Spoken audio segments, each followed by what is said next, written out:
Ladies and gentlemen, you're watching the latest episode of N1 from the End Zone. Please click on that subscribe button so you can be notified when the latest content drops. Now, without further ado, let's kick it. Mis amigos, ¿cómo estamos? Welcome to another episode of N1 from the End Zone. Your host, the King, NPV. Guys, we're going to go over the Warriors smacking the Bucks 125-90. After being blown out by the Celtics by 52 on Sunday, the Golden State Warriors responded on their first game back home by blowing out the Milwaukee Bucks by 35. This was the first game back for Andrew Wiggins, who had missed the last 4 games due to personal matters, and after reports had surfaced, he would miss the rest of the season. Warriors dominated the first half, playing what I like to call the Warrior way of basketball. Trace Jackson Davis had a standout performance, blocking Giannis 3 times and displaying confidence and authority on both ends of the floor. Jonathan Kuminga has clearly emerged as the Warriors' number 2 option, while Steph Curry continues to be one of the best players in the world. Now, does this game have any deeper significance? I don't believe this game had that big of a significance. The Milwaukee Bucks are coming in on a 6-game winning streak.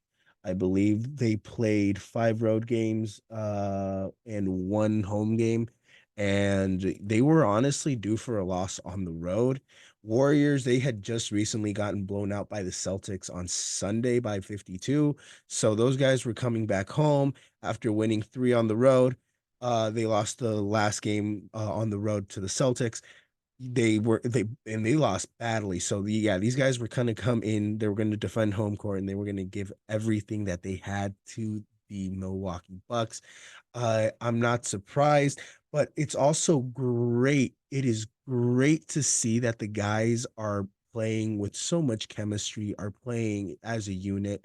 I love Pod in the offense. I love how he acknowledges if it's not going in early on, he won't necessarily force it. He doesn't he has a quick trigger, but he also doesn't make stupid mistakes like Jordan Poole would make last year. And I think he is a great fit.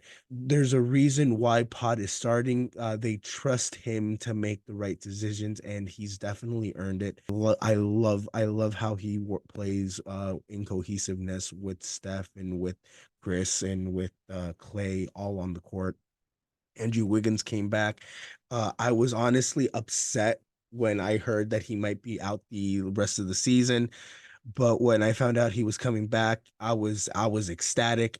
I was worried that we really can't afford to miss him right now when we're finally getting our chemistry together. And then over, like, I guess the very next day he just comes like a king, comes back in. It's great to see him back on there. Having him is going to boost us a lot more.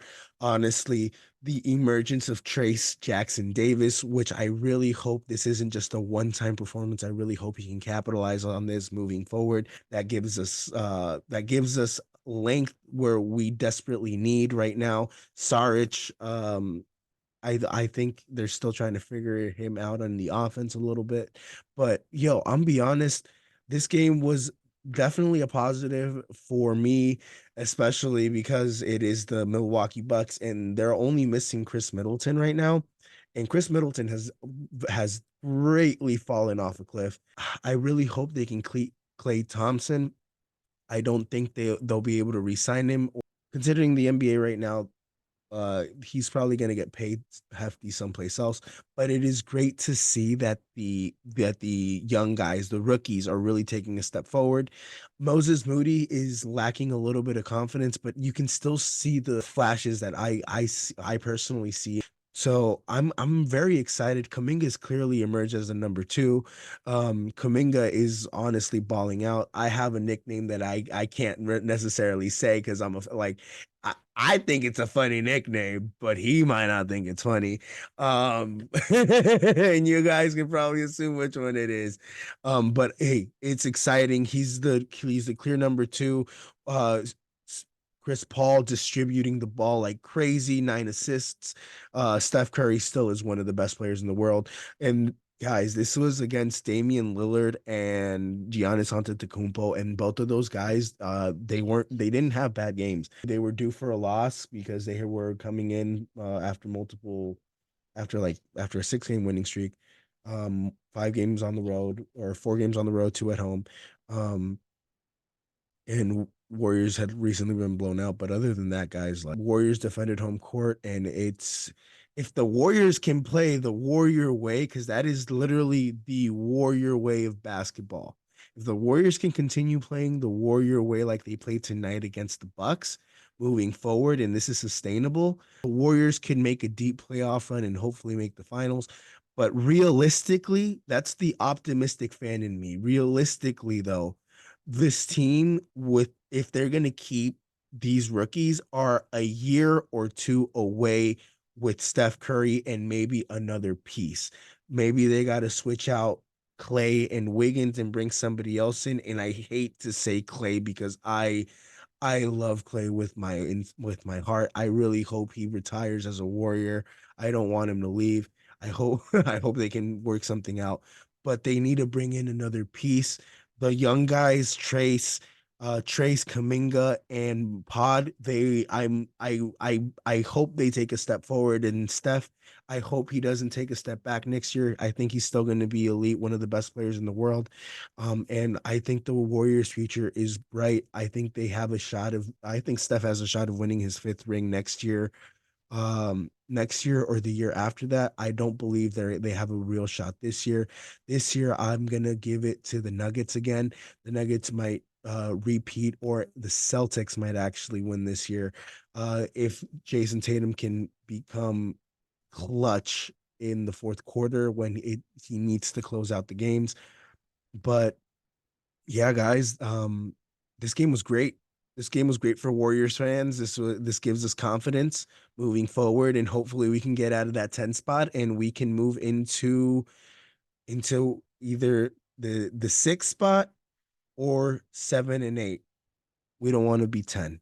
And I have faith in the Warriors making it to at least the 6 spot, maybe the 7 spot, and winning a series or two. But I don't see us winning a championship this year.